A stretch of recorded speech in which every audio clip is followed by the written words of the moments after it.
What's up, everybody?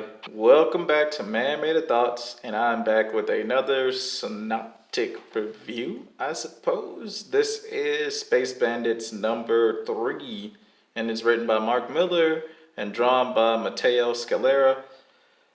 This is a pretty big comic. It's pretty big. It's kind of like a two-part tale inside of it. I guess going into this, what you should know is that Space Bandits is by um,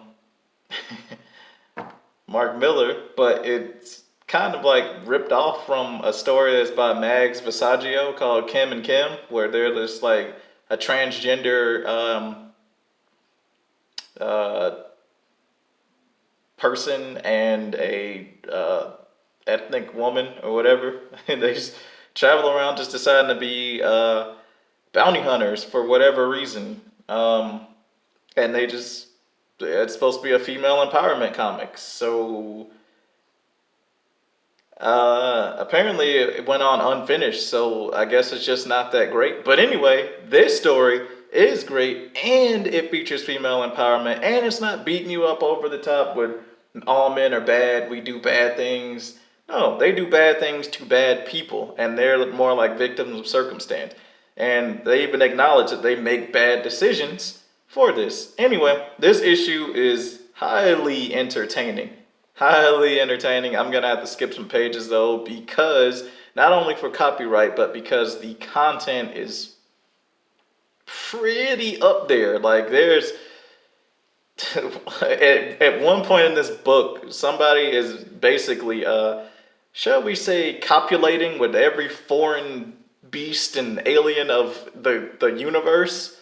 They're doing some things to him at the same exact time. He's also hardcore drug use in that second part. So I'm actually gonna just do the first part because there's actually nudity and all that stuff in the second part. And I know, um, you'd be like, okay, well, this isn't too bad or anything. But I'm not telling you to stay away from this book. But if nudity is a thing, and if you have kids, all that sort of thing, you don't want them to find out about sex with tentacled creatures and that sort of thing from this point, then I'll just do what they do at Walmart when they have like a Playboy or something. They just put the plastic thing over it. But anyway, so this part one story, it takes place on this planet where these fish, really awesome by the way, these fish, they eat away your dead skin cells and torn up muscles and all that stuff.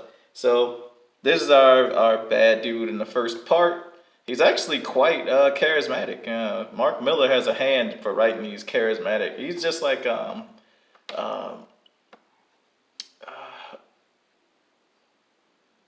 I forget his name, but he writes The Walking Dead, but he writes charismatic bad dudes too, where they know that they're bad, but they're just they just like doing bad things. So this is Skinner. He's got the biggest stogie you've ever seen, and the fish are eating away the old and rotting dead cells of his body, and so he's pretty much like, man, I need to actually get this. How do I get this? And so he's trying to make a deal with this unfortunate fellow down here, but the only problem is that they are indigenous to this actual planet. So if you try to move them, just like the shade tree and the shade nuts fall off the shade tree in Africa. And if you try to take down like the shade nuts and try to grow your own shade tree, it won't grow. They have to be grown in Africa. So it's pretty much like these fish.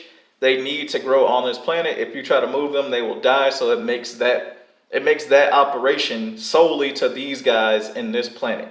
So he's tried to make a business deal with him. The guy rejected him, so he decided to go back to a life of crime. They ended up melting his head because you got to prove a point to him. And like I said, he's a very charismatic bad dude. So let's just read just a line right here. Don't try to talk. You won't find the words. He's boiling you from the inside out. And to be honest, it's fucking disgusting. The irony is, I tried to be legit, but you took me back from my bad old ways, and you've only got yourself to blame. So anyway, they get him out of there, and we get some more world building stuff. That's pretty awesome. A gym structure in the middle of a city, like, all these planets that they go to and all this stuff, they all have a different visual flair. So Mateo Scalera he's very good at what he does. But anyway, he's in there, he's talking about his office and how they're going to do things, and bam! Cody and Thena show up to foil his plans, and they're pretty much like, um, we're some bad women, man. We're going to take you down, because that's what we do. We got guns, and we know how to use them. So the melty guy ends up melting their guns, and this is like where all the bad dudes like mess up at, because he could have just boiled her, but instead he's like, I'm not gonna boil her because we're about to open up to the public. We're under new management, so it would stink too much if you boiled her. But if he would have boiled her alive, then he wouldn't get this situation where somebody's being defenestrated, which is someone or something thrown out of a window. And anyway, she bounces off the thing and into these fish pit, and all the fish crowd around her because for all intents and purposes, she's probably dead. And they end up like bringing her back. And so she comes back, just killing and laying waste to everybody and everything around there. They would blow out this guy, the melty guy's face. Like, he did not see that one coming. His eyeballs out. Like I said, this is not stuff for kids. This is an independent book. This is a Millarverse thing, so you gotta take that from what you will. Cody, who's actually not good at fighting, but she's a very good opportunist, actually smashes a trophy that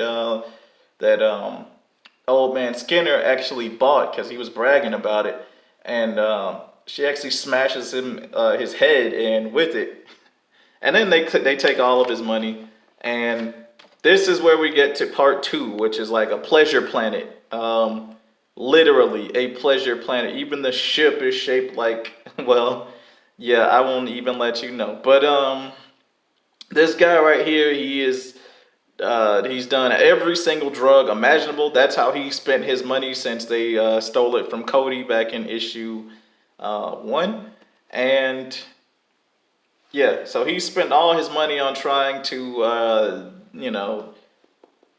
fornicate with every beast and thing imaginable. And so, like I said, I can't go on any further, but the girls end up going to this pleasure planet to try to get him. The only way they can get him is by getting him when he's really, really high, which he always is. So he's kind of got an immunity to this highness that he's always. So he's spending his money on basically like sex and hookers and drugs. Like, I guess that's the most rock star way to go. Surprise ending. Spoiler. You got time if you're listening instead of watching the video. And okay, time's up. So anyway, they don't actually get to kill him. They appear as like these monsters with little I don't even want to say. You're just gonna have to get the book. I can't even show you the entirety of the second half of this book, but it's good. It's a fun story. It's a very women empowered story, but it's not bad. It doesn't beat you over the head. It's just good. It's just good writing and good characters in there. So I don't know what else to tell you, but yeah. But anyway, if you guys like the video, like, comment, share, and subscribe. Leave me a comment down below in that comment section if that's what you are into. If not, hey, it's cool. Just drop me a little thumbs up or whatever. Or if you got a thumbs down, at least give me a reason why you thumbs down it, besides not being able to show that other crazy stuff that's in there. But I highly encourage it. Some people have been able to find these things for 75 cents. Mine have always been $3.99. No fair. Oh well, it is what it is. But it's a good book. It's a good book. It's good writing. Go out, make Mark Millar even more rich than he just got, because I believe he got somewhere between the ballpark of $50 to $100 million to sell Millarverse to the bankrollers of Netflix, so they can actually make his stuff into actual live action adaptations, which is actually good for Netflix because Disney Plus is about to give them that work, and that run for their money. But anyway, if you loved it, subscribe to it. If you are already subscribed to it, then go ahead and hit that little bell icon to get every single notification that I have. Anytime I upload a video, like I said, these videos will start going up one every day. Unless I'm feeling like I need to comment on something, then I'll put up just like a free talk or whatever. But anyway, I will see y'all later. Peace out.